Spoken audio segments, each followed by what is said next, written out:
রিওয়ান আসসালামু আলাইকুম, সবাই কেমন আছেন? তো আশা করি সবাই ভালো আছেন। তো আজকে আসছি আমরা কিশোরগঞ্জ। হ্যাঁ, কারিগর সকাল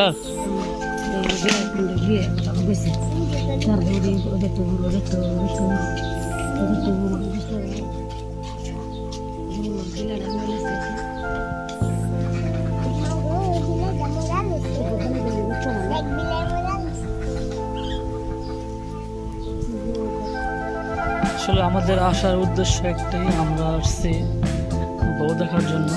তো এই বাড়িতে নাকি একটা ভালো মেয়ে আছে, তো তাকে দেখার জন্য আমরা আসছি।